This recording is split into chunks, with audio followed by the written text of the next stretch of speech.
kembali di live podcast Rumah Sakit Permata Cibubur. Nah, kali ini spesial Hari Anak, saya bawa Dr. Andrea Silalahu, spesialis anak di Rumah Sakit Permata Cibubur. Selamat pagi Dr. Andrea. Halo, selamat pagi Marina.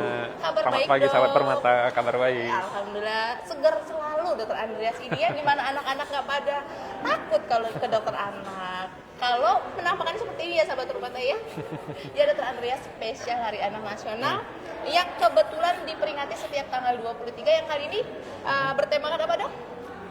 Sayangi anak, lindungi dan bangun masa depan. Anak.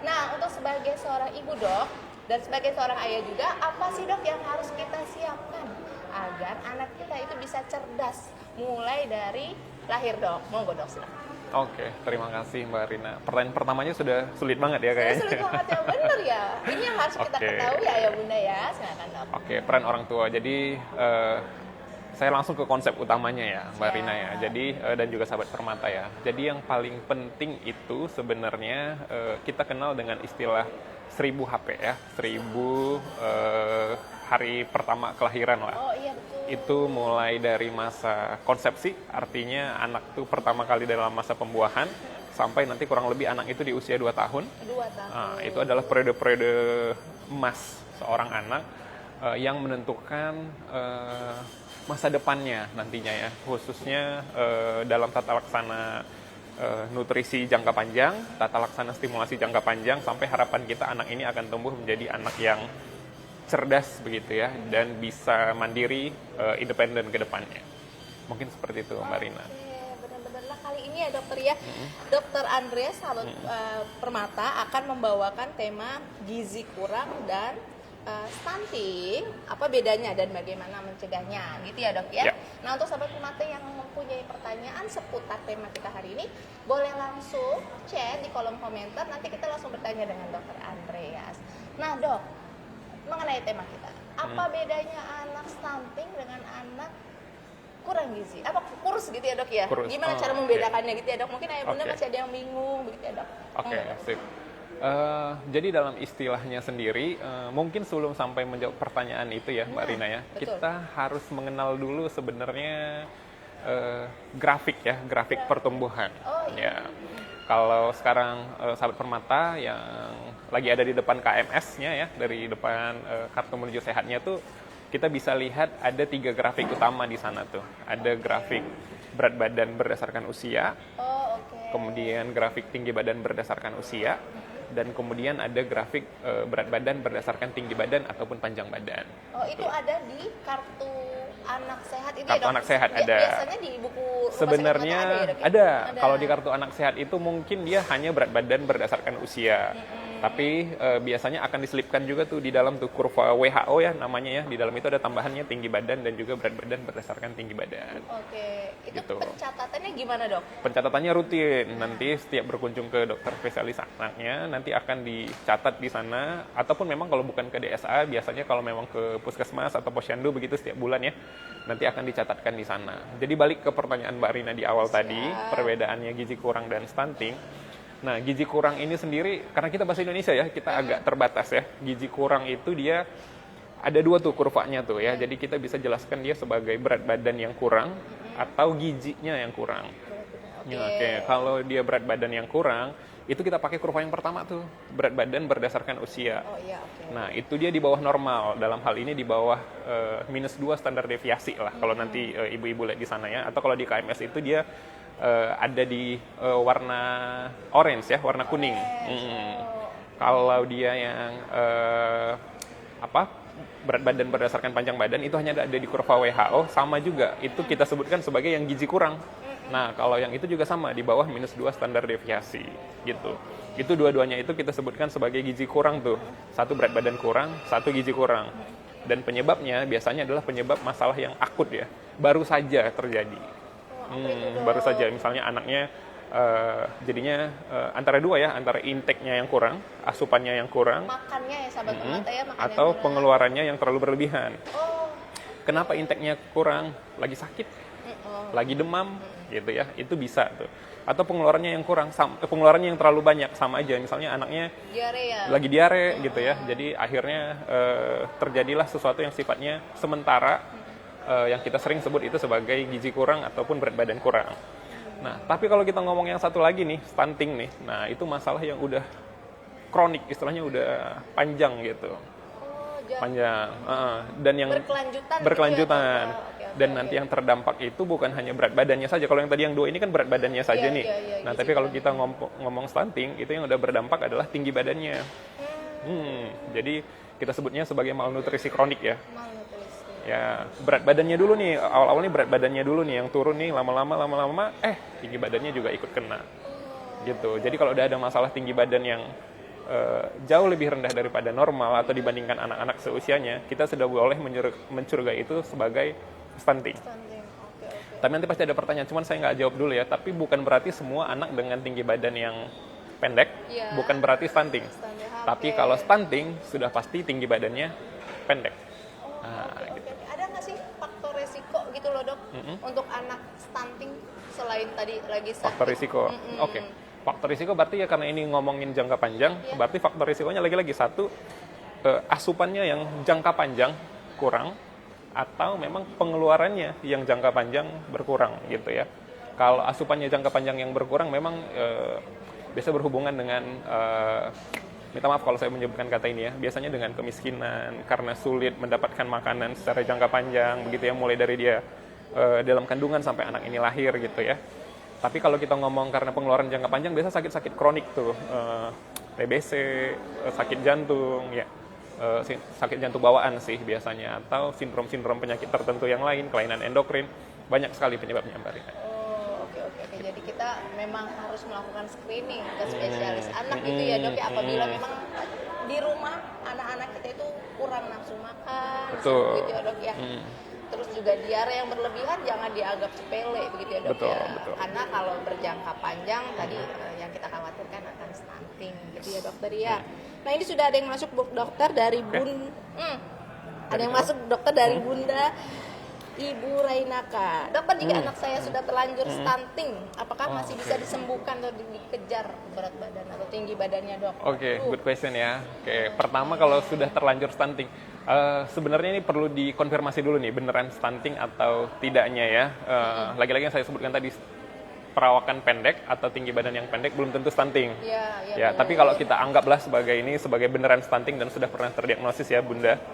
Jadi apakah dia akan bisa kembali normal? Suatu saat dia akan bisa kembali normal, tapi butuh waktu yang jangka panjang. Karena ini masalahnya jangka panjang nih Mbak Rina. Untuk mengembalikannya juga butuh jangka panjang. Bisa, tinggi badannya bisa kita kembalikan, berat badannya bisa. Tapi mungkin memang akan tertinggal dalam fase-fase tertentu dibandingkan anak-anak seusianya. Mungkin nanti nih, kita nggak tahu nih seberapa lama. Beda-beda, tergantung seberapa parah kita menemukan stuntingnya ini dan seberapa cepat kita mulai penanganan stuntingnya. Tapi satu memang yang agak sulit yang menjadi penekanan kita, kenapa penting sekali yang 1000 hari pertama tadi, karena setelah anak ini terdiagnosis stunting di atas usia 2 tahun, makin sulit lagi lah kita untuk mengatasi stunting ini, karena bukan hanya masalah tingginya yang sebenarnya perlu ditekankan, tapi masalah di dalam kepala nih, kecerdasannya untuk jangka panjang, itu yang kita khawatirkan sebenarnya. Karena kan kita harapkan anak-anak kita kan ya bukan anak yang ber-IQ tinggi seperti Einstein begitu ya, tapi maksudnya anak ini menjadi anak yang bisa mandiri suatu saat, bisa bekerja dengan baik, aktif dengan baik gitu ya. Nah jadi saya rasa apakah masih bisa? Bisa, tapi itu tadi ya dengan penekanan-penekanan tertentu. Bunda Ibu Rainaka ya, semoga terjawab ya. Tapi kalau misalnya Bunda masih belum puas dengan pertanyaan dokter Andreas, karena memang kan sebaiknya harus dilihat langsung ya dok ya, dokter juga melihat tumbuh kembangnya. Harus dikonfirmasi dulu juga sih sebenarnya stunting atau tidak Bunda gitu ya. boleh saja melakukan konsultasi ke dokter Andreas. Beliau ada di hari Senin, Selasa, Rabu pagi hari ya dok ya, jam 8 sampai dengan jam 11. Di Jumat, Sabtu di jam 16.30 sampai dengan jam 18. Jadi sahabat Permata boleh telepon dulu Ibu Rainaka tadi ya di 0811880835. Jadi dokter Andreas bisa melihat langsung, semoga saja bukan stunting ya dok ya. Jadi bisa langsung dilakukan pencegahan gitu ya Bunda ya. Lanjut lagi dokter, ini ada yang bertanya mengenai apa saja tanda-tanda awal anak saya mengalami stunting dok. Ini dari Bunda Sabrina Gaisana 23 dok. Monggo. Oke. Sebenarnya tanda-tanda mengalami stunting ya itu tadi ya, dari pengertiannya berarti anak ini perawakannya pendek, tingginya pendek gitu. Tapi sebenarnya kalau dia udah sampai pendek, kita udah telat nih sebenarnya Mbak Rina. Oh gitu. Udah telat. Jadi Harusnya sih justru kodenya sebelum yang tadi 1000 kehamilan hari tadi, pertama, 1000 hari pertama habis kah? bahkan sebenarnya lebih awal lagi yang tadi Mbak Rina sebut tuh, kalau anak diare berkepanjangan atau ada penyakit berkepanjangan, sebaiknya sih ditreat dari awal supaya anak ini nggak jatuh ke dalam kondisi stunting. Karena ketika kita ngomong stunting ini sudah komplikasi jangka panjang nih. Jadi udah ada masalah nih dari awal banget, nah ujung-ujungnya baru stunting. Tapi apa tanda-tandanya? Ya itu tanda yang paling jelas ya, tinggi badannya pasti pendek gitu. Tapi kalau kita mulai pencegahan dari awal, justru ketika berat badan aja sudah kurang nih, atau satu berat badan kurang, atau yang kedua ketika pertumbuhan berat badan yang tidak sesuai seharusnya, lambat gitu, nah, itu juga sudah perlu tuh diantisipasi sejak awal supaya anak ini tidak jatuh ke dalam kondisi stunting. Gitu Mbak Rina. Oke. Ini ada nggak sih obatnya Dok? Atau suplemennya gitu Dok? Oke. Iya kan ya, ayo Oke. ya pasti yang punya balita pasti Ya, setuju betul. dengan pertanyaan saya, monggo Dok. Oke, pertama obat ya. Kita bukan ngomong suplemen di sini karena obatnya kurang makan, ya dikasih makan. Bahasanya itu Dokter, ya. kalau anak udah GTM itu susah sekali Betul, dokter. betul. Jadi masalah ini kan banyak sekali sebenarnya Iya, nih iya, penyebab dari stunting. GTM itu adalah salah satu bentuk dari gangguan perilaku atau gangguan pola makan. Tapi sebelum saya sampai ke GTM, saya hanya mau menyebutkan bahwa itu tadi ya kuncinya ya. Anak kurang makan, mau nggak mau kita harus kasih makan yang cukup sesuai dengan usianya. Jadi nanti kita akan analisis di situ Mbak Rina. Jadi kita akan lihat, pertama adalah kita mau coba kejar dulu berat badan ideal anak ini berapa. Nah, nanti kita akan hitung tuh berdasarkan tinggi badannya saat itu berapa. Nanti kita bisa plot di kurva tuh, oh anak ini seharusnya berat badan idealnya segini nih. Kekurangannya sekian kilo. Kekurangan sekian kilo itu harusnya dia butuh berapa kalori tambahan lagi. Nah, kalori tambahan inilah nanti yang akan kita konversikan ke dalam bentuk makanan. Entah makanan yang tinggi protein, atau kalau memang sulit banget makanan tinggi protein seperti Mbak Rina sebutkan tadi, GTM gitu ya. Mungkin kita bisa berikan susu tinggi kalori ya. Susu tinggi kalori. Ada beberapa produk di pasaran mungkin kita tidak bisa sebutkan ya. Iya benar loh. Tapi itu pun bukan salah satu jalan pintas ya. Paling benar sebenarnya ya, karena kan kita tidak berharap anak ini untuk jangka panjang minum susu aja gitu. Harapan kita lah anak ini kembali ke pola makan yang benar dan seharusnya gitu. Ya. Kalau misalnya nggak mau makan nasi, boleh nggak sih dengan yang lain Dok? Misalnya roti, gitu. Aman nggak? Boleh sekali ya, boleh Iya. sekali. Tetap pelaksanaannya adalah gizi seimbang, tapi dengan kalori yang mungkin agak berlebih sedikit ya. Karena kalau target kalorinya tercapai, harapan kita berat badan idealnya tercapai. Nasi itu kan sumber karbohidratnya nih, kita bisa ganti tuh dengan sumber karbohidrat yang lain, apa saja boleh. Tapi di dalam itu tetap harus ada karbonya, harus ada proteinnya, ada lemaknya, dan berbagai macam mineral dan vitamin yang lain begitu. Tidak ada masalah sebenarnya, anak mau makan apa saja boleh, tapi yang penting adalah target kalorinya tercapai untuk mencapai berat badan ideal yang kita targetkan bersama. Gitu. Oke. Sip, ada nggak sih Dok, apa namanya, terapinya gitu ya? Ada ya Dok ya, untuk anak mau Terapi. makan. Oh, oke. Gitu ya Dok ya? Oke, kalau gangguannya karena masalah perilaku, Banyak kalau karena masalah perilaku mungkin bisa kita nanti kerjasama dengan beberapa bagian fisioterapi begitu ya. Ada terapi perilaku sih untuk Oh, ada makan ya, itu Dok? ada. Tapi lagi-lagi targetnya kan sebenarnya walaupun perilakunya dibenerin, targetnya adalah apakah makannya sudah sesuai nih atau belum nih. Target kalorinya tadi itu tuh tercapai atau tidak gitu. Karena kalaupun perilakunya tidak benar, tapi toh ternyata jumlahnya tidak cukup, nah, jadi kan memang banyak sekali ya Mbak Rina ya. Jumlahnya, jenisnya, perilakunya tuh banyak sekali ya. Banyak sekali faktornya gitu ya dokter ya. Oke ya Allah, kalau masalah ibu dengan anak balita memang, apalagi ibu Macam-macam ya. kerja ya bunda ya, sama saya juga merasakan. Oke, tapi kita punya dokter Andrea solusinya, lebih baik kita curhat langsung ke ahlinya gitu ya bun. Lanjut lagi ada ada ibu Debbie. Bu Debi. Beliau bertanya begini dok, dokter anak saya sering terbangun di malam hari dan tinggi badannya kurang, apakah disebut stunting dok? Disebut stunting. Oke, begini ya Ibu Debi ya. Oke, untuk menyebut stunting atau tidak, lagi-lagi kita harus kembali lagi nanti ke chartnya ya. Nanti kita akan lihat dia benar stunting atau enggak gitu. Nah, tapi ada tuh clue-nya dari Bu Debi yang bagus tuh. Jarang tidur, sulit tidur gitu ya. Itu pengaruh dok? Pengaruh. Oh ya. Pengaruh ya, sayangnya itu memang berpengaruh. Jadi waktu tidur itu penting sekali karena ketika anak itu tidur, disitulah yang namanya hormon pertumbuhan atau growth hormone itu betul-betul bekerja maksimal ya, Bu Rina ya.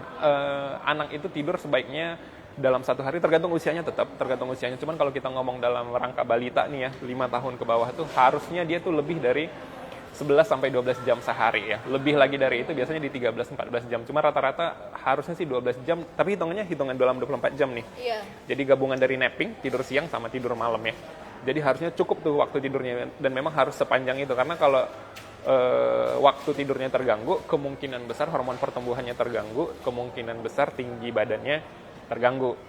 Tapi kalau kita ngomong yang tadi lagi-lagi stunting ya, stunting ini kan masalah nutrisi, jadi dia nggak akan ujuk-ujuk tinggi badannya dulu yang bermasalah, pasti dimulai dulu dengan berat badannya, baru nanti terakhir di tinggi badannya gitu. Tapi kalau kita ngomong growth hormone ini lebih ngomong karena walaupun berat badannya bagus, tapi anak ini tidak mencapai potensi tinggi Ideal ya. optimalnya. Ya, padahal dia harusnya bisa tingginya segini nih, akhirnya agak turun sedikit karena ya itu tadi kurang tidur. Oke. Jadi kita harus maksa tuh si Bu Dede ya, kalau istirahat ya. Biasanya kan biar anteng, banyak mainan-mainan. Mungkin kita harus cermat Betul. juga ya dok ya untuk mengatur waktu Betul. tidurnya. Betul. Oke dokter. Kasih ya dok ya. Sekarang ada lagi dari lakun Ibu Ikarizm. Dokter, cara mencegah stunting sejak bayi gimana ya dok? Tadi sudah sedikit dijelaskan. Sudah kayaknya ya. Oke, boleh. Nanti boleh lihat siaran ulang kita Bunda, karena pada saat selesai live kita akan posting di IG Masa Kecil Mata Cibubur. Banyak ya pertanyaan. Lanjut lagi ya dok dari Pre-Red.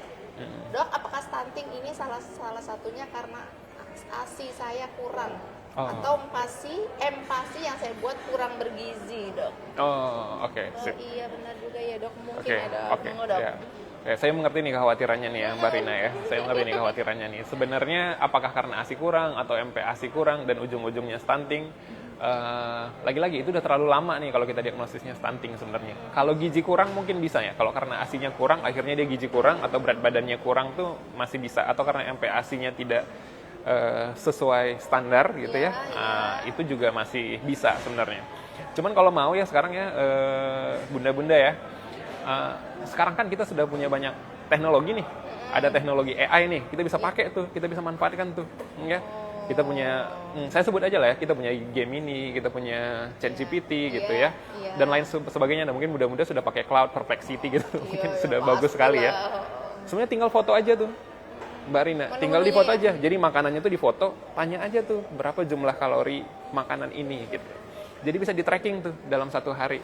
Dan tanyakan, anak saya umur segini harusnya target kalorinya berapa dalam satu hari. Nanti kan ChatGPT itu ngasih jawaban tuh. Nah terus tugas kita adalah tinggal satu hari itu fotoin aja semua jenis makanan yang kita berikan ke anak kita. Terus kita lihat, sudah sesuai belum ini dengan target kalorinya. Kalau kurang, mikir dong di situ bunda berarti ya. Kira-kira mau tambahin apa lagi nih? Kalau udah berlebihan ya jangan dipaksa lagi. Ntar anaknya justru ke obesitas. Kalau sudah cukup, ya alhamdulillah gitu.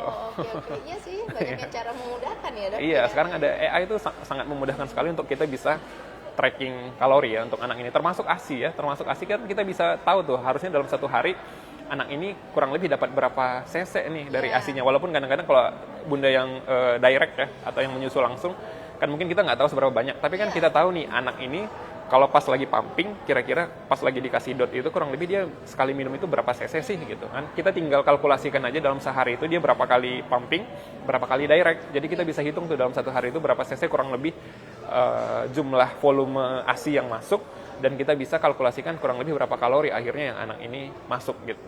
Oke. Nah tadi kalau ibundanya mau memproduksi makanan tadi ya, betul. Nah kalau sekarang kan sudah banyak yang instan nih dok. Apalagi rekomendasikan nggak dok? Waduh.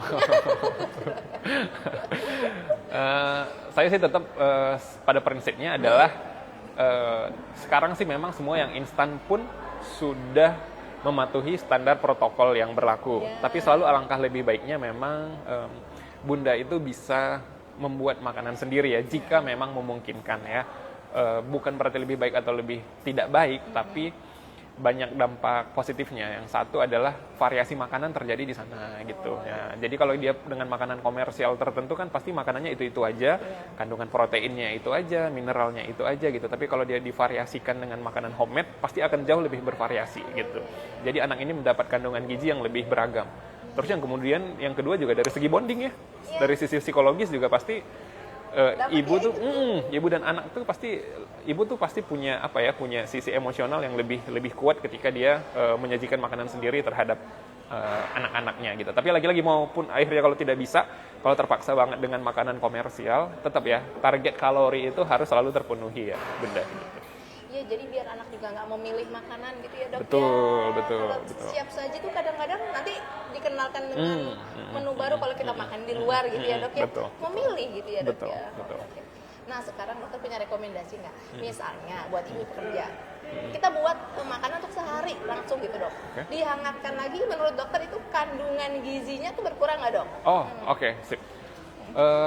Makanan yang diberikan untuk jangka panjang selalu ada kadar mikronutrien yang paling kita takutkan ya, Mbak Rina. Mikronutrien yang berkurang khususnya di vitamin dan mineral. Kalau untuk kandungan karbohidrat, lemak dan protein harusnya sama aja. Bahkan kalau kita awetkan dalam kalau beberapa makanan pengawet bahkan sampai 1-2 bulanan bisa ya. Bahkan beberapa yang sudah teknologi canggih bisa sampai bertahun-tahun.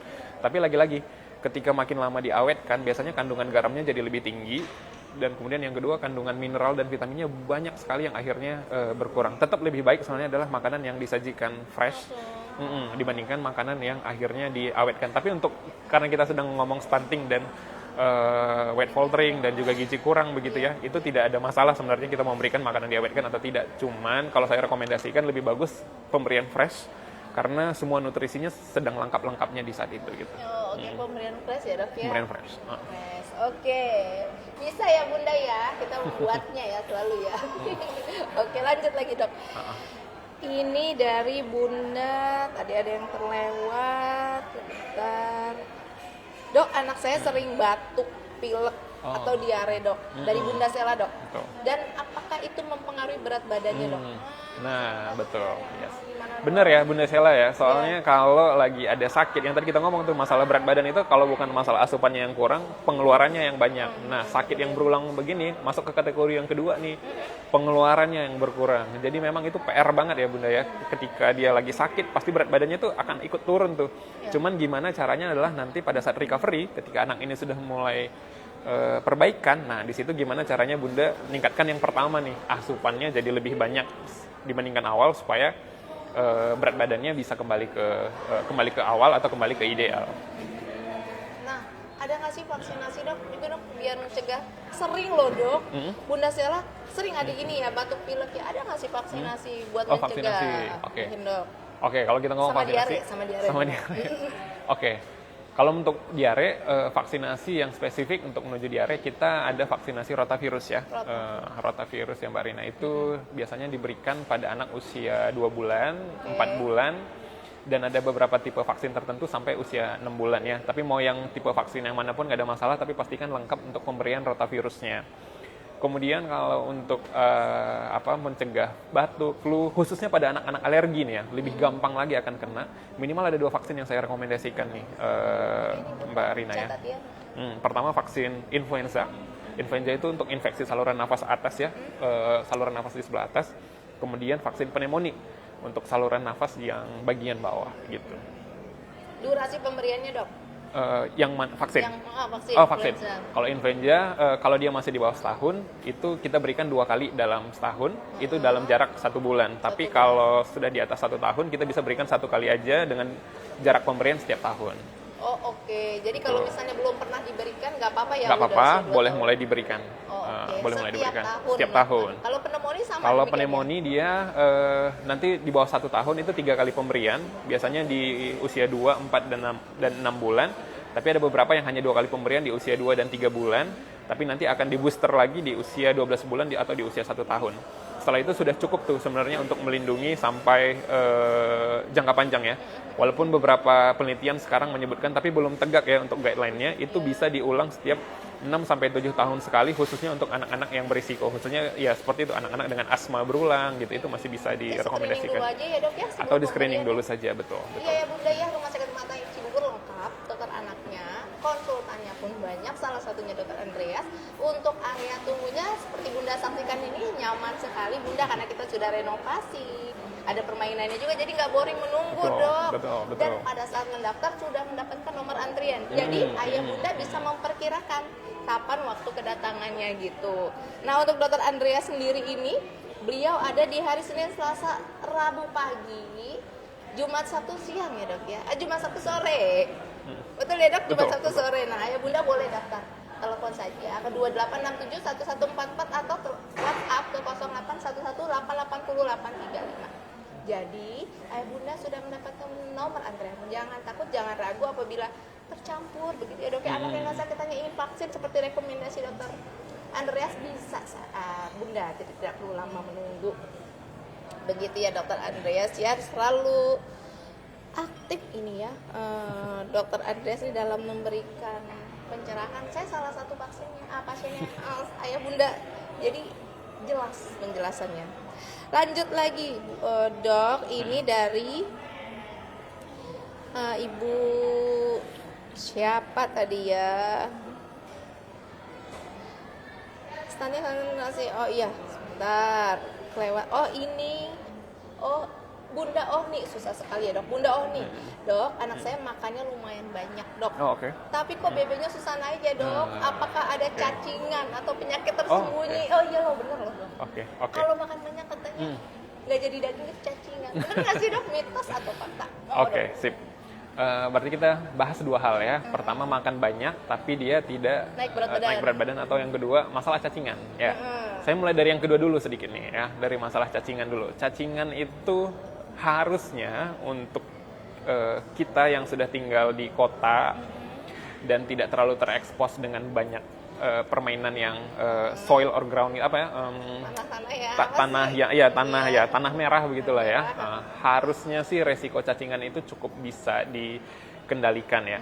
Atau yang kedua, kalau memang apalagi zaman sekarang kayaknya bunda-bunda juga sudah sangat protektif terhadap makanan-makanan yang masuk ke anak-anak gitu ya. Jadi jajan sembarangan juga sepertinya sudah sangat bisa dikontrol ya. Jadi menurut saya itu cukup protektif lah harusnya ya. Cukup jarang sebenarnya kasus itu, walaupun kita sampai saat ini dari baik IDAI ataupun Kemenkes itu masih merekomendasikan pemberian obat cacing itu setiap 6 bulan sekali ada bulan obat ada pemberian ada bulan pemberian obat cacing itu ada gitu. Kenapa cacingan itu bisa bikin berat badannya tidak bagus walaupun seandainya dia makannya banyak? Nah, karena cacing itu tanda kutip ya, memakan sari-sari makanan yang ada di dalam usus gitu. Akhirnya penyerapan sari-sari makanan yang ada di usus itu akhirnya terganggu. Itu bisa terjadi. Apakah itu menjadi masalah yang umum? Sebenarnya bukan itu yang masalah yang paling sering ya, Mbak Rina ya. Dengan pemberian obat cacing aja sebenarnya itu sudah beres tuh masalahnya harusnya ya. Nah, cuman yang paling sering justru menjadi masalah adalah ketika anak makan banyak tapi berat badan tidak naik adalah penyakit kronik. Nah, penyakit kronik yang paling sering terjadi di Indonesia itu biasanya dua tuh penyebabnya tuh yang saya identifikasi ya. Antara penyakit paru kronik ya. Dalam hal ini sih paling sering itu TBC. Ya, yang kita kadang-kadang nggak tahu tuh ternyata anak ini terkena TBC. Atau yang lebih sering lagi nih, lebih umum lagi, alergi. Ya, jadi dua itu sebenarnya masalahnya. Coba diidentifikasi kira-kira masalah anak ini di mana. Karena kalau anak asupannya banyak kayak kita sebutkan tadi ya, masalahnya kemungkinan di yang kedua tuh pengeluarannya terlalu banyak nih. Kelebihan. Apakah anak hiperaktif ya? Kadang-kadang bisa juga. Cuma anak-anak yang terlalu berlebihan pengeluarannya pun anaknya pasti capek sih, pasti akan tidur juga gitu. Jadi biasanya jarang karena terlalu over tuh jarang. Lebih sering justru memang karena ada penyakit tambahan yang kadang-kadang undetectable gitu. Ya paling sering ya dua itu, antara TBC atau alergi gitu. Atau mungkin ada penyakit yang lain. Sepertinya kalau hal-hal yang seperti itu mungkin ada baiknya untuk diperiksakan langsung ke DSA-nya bunda masing-masing gitu ya. Iya, biar dapat kepastian ya, terapi apa yang tepat. Betul. Tapi kalau cacingan saya rasa kalau untuk kita sudah tinggal di kota mungkin bukan itu ya, walaupun masih bisa dipertimbangkan, tapi sepertinya bukan itu yang menjadi masalah utamanya. Itu gimana tuh, makannya banyak tapi nggak gemuk loh dok, tadi berat badannya naik, berat badannya susah naik. Itu tadi Mbak Rina, jadi masalahnya mungkin yang kedua itu, pengeluarannya terlalu banyak. Penyakitnya itu yang mungkin kita harus cari tahu ada masalahnya apa nih gitu ya. Langsung saja ke DSA ya saya bunda ya. Jadi tidak mengharapkan ya. Oke, lanjut lagi dok. Ini masih berhubungan dengan si cacing itu ya dok ya. Ada pertanyaan juga dari Ibu Ilo. Dok, apakah minum obat cacing saat dewasa membantu untuk menghilangkan cacing di dalam tubuh? Obat cacing dewasa? Maksudnya ibunya yang minum cacing? Apakah minum obat cacing saat dewasa membantu untuk menghilangkan cacing di dalam tubuh saat dewasa? Oh, minum obat cacing saat dewasa mampu menghilangkan cacing di dalam tubuh.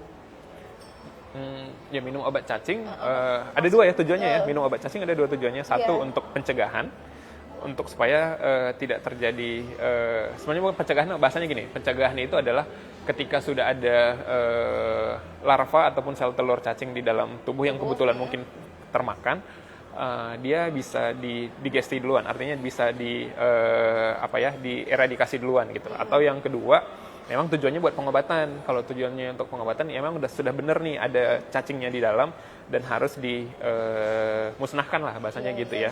Dan ini bedanya nanti hanya di durasi ataupun di berapa lama kita memberikan obat cacing. Tapi kalau ngomongnya minum obat cacing dewasa, sebenarnya nggak ada masalah dewasa atau umur ya. Jadi mau anak mau dewasa sama saja gitu. Jadi mau memberikan obat cacing berapa lamanya ya tergantung sudah terinfeksi atau belum terinfeksi dan jenis cacing apa yang jenis cacing apa ya. Harus tapi diberikan anak dok obat cacing itu dok. Anak itu sebaiknya tetap diberikan sih. Anak itu sebaiknya tetap diberikan. Apalagi untuk mereka yang berisiko ya. Sebenarnya itu tergantung yang tadi saya sebutkan itu, Mbak Rina. Kalau di daerah desa atau di daerah rural gitu ya, itu biasanya masih diberikan setahun bisa 2 kali gitu. Tapi beberapa modifikasi di beberapa kota besar, di area Jakarta setahu saya sekarang bahkan hanya tinggal setahun sekali. Atau di beberapa area Depok atau beberapa area Bekasi itu juga yang sudah merapat ke ibu kota mungkin ya, itu cukup 1 tahun sekali. Tapi kalau mungkin dia masih agak di pelosok, biasa 2 tahun sekali sih pemberian. Atau kalau misalnya ayah bunda merasa anaknya aman gitu ya dok ya, nggak sering main keluar, nggak sering interaksi dengan tanah-tanah itu, Ya, kita nggak memberikan tuh aman gitu ya dok. Dan jajan juga cukup Jajan bersih juga, gitu ya. betul. Ih, kalau ibu-ibu sekarang tuh lebih selektif dong. Iya ya, betul, setuju. Oke. Lanjut lagi ya dok ya. Akun dari Bunda Farah Daniar. Dokter, anak saya kalau makan harus sambil jalan-jalan atau nonton gitu dok. Kalau tidak begitu tidak mau makan. Apa itu bikin gizinya tidak terserap dengan baik dok? Oke. Iya benar loh, hari ini loh. Banyak ya begitu ya. Oke. Yang saya mau jelaskan adalah Bunda itu adalah habit pemberian makan. Ya, itu balik lagi ke habit pemberian makan. Pada prinsipnya adalah anak itu dia mau lari, dia mau jalan, dia mau duduk diem, selama jumlah makan yang masuk sesuai, harusnya anak ini tidak akan stunting. Ya, ujung-ujungnya adalah berapa banyak makanan yang dia masuk gitu. Iya. Cuman memang alangkah baiknya ketika anak ini bisa punya pola makan yang baik dan jadwal makan yang baik dan habit makan yang baik. Habit makan yang baik yaitu sebenarnya ya, dia tidak terdistraksi dengan apapun, hanya murni makan saja. Durasi makan yang baik yang kita rekomendasikan itu kurang lebih setengah jam saja ya, ayah bunda ya. Dalam setengah jam kalau anak sudah tidak tertarik dengan makanannya sih, seharusnya sih sudah boleh dilepaskan saja. Jadi tidak perlu lagi, nanti ditunggu saja di jadwal makan berikutnya. Nanti anak akan biasanya makan lebih banyak di jadwal makan berikutnya. Jadi tidak perlu terlalu khawatir akan hal itu, karena yang penting dalam satu hari itu jumlah kalori yang tercapai itu akan sesuai. Anak itu bagaimana ya, masalahnya Tuhan tuh juga sudah ngasih kita itu kemampuan ya, buat anak itu juga kemampuan. Dengan berat badan kamu yang sedemikian, kamu akan sanggup makannya sedemikian gitu. Jadi ketika dalam jam tertentu dia belum lapar, di jam berikutnya dia pasti akan lapar begitu. Nah, kecuali yang tadi memang ternyata ada asupan makan yang kurang. Asupan makan yang kurang biasanya karena apa? Ya itu tadi lah, karena memang sulit ya, nggak ada makanan yang mau dimakan, apa yang mau dimakan gitu. Atau yang kedua, ya pengeluarannya terlalu banyak, artinya ada penyakit-penyakit tertentu yang sedang dialami anak ini sehingga dia terlalu banyak kalorinya yang keluar, terlalu banyak energinya yang keluar, jadi nggak bisa gitu. Ya, jadi tenang saja ayah bunda ya, soal habit itu baiknya dibentuk dan bukan dipaksakan juga sebenarnya. Cuman kalau sudah terlanjur, kalau dari saya kalau masih bisa dibenerin, boleh silahkan, tapi jangan terlalu fokus untuk hal itu. Tapi yang penting adalah jumlah makan yang masuknya itu tetap sesuai, Mbak Rina. Gitu. Ini salah satu yang harus diperhatikan orang tua Betul, ya, untuk betul, melihat betul. tumbuh kembang si dedeknya. Dede, ya. ya. Oke, siap-siap. Dok, pertanyaan lagi dok, mitos atau fakta dok? Oke. Anak stunting itu berdasarkan keturunan dok? Oke, sip. Oke. Perawakan pendek yang bukan karena masalah nutrisi, itu keturunan. Oh, oke. Pendek karena bukan masalah keturunan, itu karena bukan masalah nutrisi, itu keturunan. Tapi stunting ini kan pendek karena masalah nutrisi. Nah, dan itu bukan keturunan. Ya, itu memang multifaktor ya. Yang pasti sih ada masalah kenapa dia kurang nutrisinya kronik begitu ya. Nah, alangkah sedihnya lagi ketika secara genetik dia juga udah pendek, ditambah dia juga stunting, waduh walau-walam. Jadi akhirnya memang tinggi badannya betul-betul rendah. Kita bukan masalah tinggi badannya sih, yang lebih kita khawatirkan adalah kondisi di dalam kepalanya, Mbak Rina. Karena stunting ini kita nggak hanya ngomong pendeknya, tapi kita ngomong kecerdasan anak ini suatu saat di masa depan. Kan kita harapkan anak-anak kita kan menjadi solusi negara, bukan menjadi beban negara gitu. Begitu kan kita harapannya kan menjadi Indonesia emas, itu kan ada ya rencananya. Itu kan Betul, anak-anak Indonesia ini kan emas. jadi bonus populasi, bukan jadi beban populasi. Bahasanya gitu ya, Mbak Rina. Oke. Jadi belum tentu faktor keturunan ya. Belum. Ya, lebih tepatnya mungkin gini ya, Dok. Mm-mm. Untuk menjaga kecerdasan anak, menjaga anak di luar stunting bisa dilakukan dari periode masa kehamilan mungkin ya, Dok ya? Bisa, betul. Dilakukan ya. Betul. Jadi konsultasi ke dokter kandungan, sahabat ayah bunda, sahabat keluarga itu penting. Jadi untuk mencegah stunting pada saat dede itu sudah terlahir gitu ya. Itu salah satu faktor yang bisa ya, Dok ya? Betul. Oke. Lanjut lagi, Dok. Aduh, Dokter Andreas ini Masya Allah ya. Dokter dari akun Mi Romi, Dok mau tanya kalau stunting apa tepat sasarannya jika perbaikan giginya saat anak sekolah dasar? Oh, oke. Sudah terlambat sekali itu, Mbak Rina. Ya, sudah terlambat sekali karena target kita kan di bawah usia 2 tahun ya. Iya, Kalau tadi sudah yang di atas 1000 tadi ya. betul, 1000 hari Terus pertama. gimana, Dok, kalau sudah seperti itu, Dok? Ya, kalau sudah terlanjur ya kita tetap usahakan, artinya nutrisinya tetap kita kejar, tapi ya memang ya sayangnya memang tidak bisa semaksimal ketika dia masih di bawah 2 tahun. Tingginya mungkin nggak akan optimal lagi, kecerdasannya juga mungkin sudah tidak akan optimal lagi gitu. Oke. Bunda siapa tadi, Romi ya? Bunda boleh langsung konsultasi saja ya ke Rumah Sakit Permata Cibubur. Insya Allah dokter kami bisa menangani keluh kesah dari Bunda ya. Mungkin dilihat langsung ya, Dok. Belum tentu Boleh. stunting loh, Dok. Iya, yang Ya paling sering tuh kan? sebenarnya jangan sampai self diagnose karena ngomongin stunting nih jangka panjang ya. Saya banyak kurang yakin pemeriksaannya sebenarnya ya, Dok. iya. Betul. Ya perlu didiagnosis resmi dulu deh. Nah, benar Bunda ya.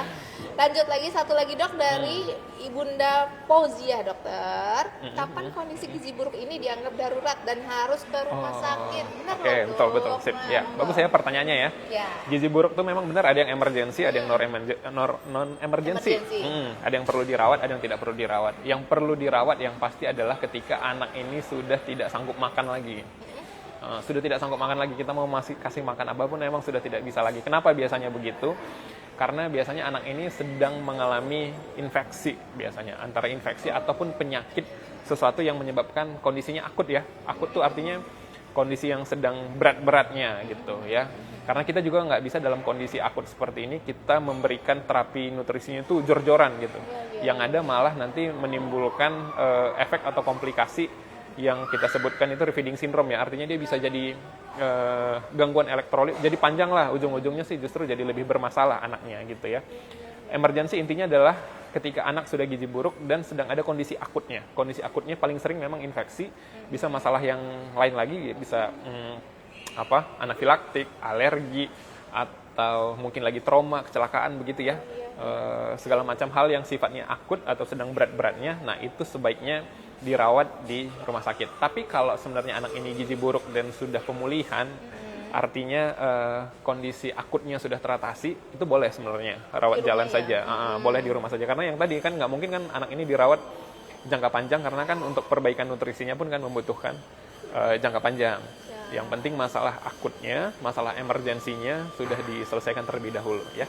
Gitu. Bagus pertanyaan. Terjawab ya Bunda Fauzia ya. Jadi jangan tunggu akut sebaiknya ya, Dokter Ya, betul. ya. Sebagai ayah bunda kita bisa melakukan deteksi pencegahan sejak dini.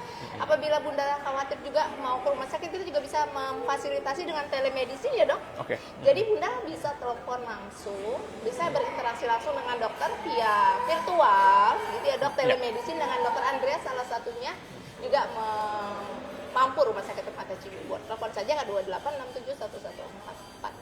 Dokter Andreas dalam rangka Hari Anak Nasional. Satu besok kita rame nih, Dok, ada acara Dok, ada lomba mewarnai usia 4 sampai 7 tahun, Dok. Mungkin Dokter Andreas punya balita juga kan, boleh didaftarkan ke sini. Dan Bunda yang kreatif juga boleh membuat video, Bun. Karena 2 peserta yang beruntung, video yang menarik begitu, Dok, akan dapat hadiah loh dari Rumah Sakit Permata Cibubur. Oke, kapan waktunya? Besok Sabtu tanggal 25 Juli jam 9 sampai dengan jam 11 siang. Ayah bunda bisa langsung datang semua ke Poliklinik Anak di Rumah Sakit Permata Cibubur. Nyaman banget, dijamin deh bunda ya. Dokter Andreas, terima kasih waktunya. Terima kasih, Mbak Rina. Mungkin Dokter Andreas Terima kasih. punya pesan untuk ayah bunda bagaimana cara mencegah anak agar terhindar dari gizi buruk ataupun Betul, stunting, Dok. ya. Monggo, Oke. Dok. Lagi-lagi ya, ayah bunda ya, faktor paling krusial itu adalah di 1000 hari pertama, 1000 hari pertama bukan kelahiran ya, 1000 hari pertama lah ya. Jadi dari konsepsi sampai anak ini nanti kurang lebih di usia 2 tahun itu vital banget itu ya, vital banget untuk diperiksakan, di screening berulang sampai kita bisa cukup yakin anak ini punya berat badan yang bagus, tinggi atau panjang badan yang sesuai. Karena yang kita takutkan bukan hanya masalah berat dan tingginya, itu lebih ke masa depan anak ini gitu ya. 2 tahun pertama ini menentukan hampir 70-80 tahun berikutnya anak ini. Ini kita ngomonginnya sudah jangka panjang sekali. Jadi penting sekali untuk betul-betul kualitas 2 tahun pertama itu anak ini betul-betul dijaga. Semua yang bisa ayah bunda curahkan, curahkanlah di paling utamanya sekali itu di 2 tahun pertama ini gitu ya. Kemudian yang kedua, kalau memang benar anak ini stunting dan sudah terlanjur memang stunting, jangan khawatir, jangan takut. Kita tetap bisa tangani. Kita harapkan artinya adalah kita mengoptimalisasi potensi apa yang ada dan sampai seberapa sanggup kita memaksimalkan pertumbuhan anak ini ke depannya, termasuk perkembangannya ke depannya. Dan jangan lupakan faktor stimulasi ya, selain nutrisi ya. Ketika nutrisi cukup, stimulasinya juga harus adekuat gitu, sehingga anak ini betul-betul tumbuh menjadi pribadi yang yang cerdas, yang aktif, membanggakan lah buat kita semua gitu. Ya, kurang lebih itu, Mbak Rina. Siap-siap nah ayah bunda kalau misalnya curiga atau khawatir atau mau berdiskusi langsung dengan Dokter Andreas, beliau ada di setiap hari kecuali hari Kamis ya dan Minggu ya, dok, waktunya keluarga ya, dok ya. Dokter Andreas ini ayah bunda praktik di Senin sampai Rabu jam 8 sampai dengan jam 11 siang. Nah, di hari Jumat, Sabtu, Sahabat Permata, beliau praktek di sore hari 16.30 sampai dengan 18. Gimana cara daftarnya? Mudah sekali. Boleh dengan mobile apps Rumah Sakit Permata Cibubur atau boleh juga dengan WhatsApp di nomor 0811880835 atau telepon ke 28671144. Sahabat Permata langsung mendapatkan nomor antrian. Jadi bisa memperkirakan waktu kedatangannya di rumah sakit gitu ya, dokter ya. Sekali lagi Dokter Andreas, terima kasih waktunya. Semoga semua anak-anak Indonesia bisa tumbuh dengan cerdas sesuai dengan tema hari ini. Tema Hari Anak Nasional kita tahun ini, sayang anak, lindungi dan bangun masa depannya. Oke, saya akhiri pertemuan hari ini. Apabila ada pertanyaan atau usulan tema apa lagi yang ingin disampaikan, boleh DM Instagram Rumah Sakit Permata Cibubur, karena kita akan mengundang banyak dokter spesialis lain untuk memberikan pencerahan kepada sahabat Permata. Saya akhiri. Selamat pagi. Assalamualaikum warahmatullahi wabarakatuh. Selamat pagi. Terima kasih.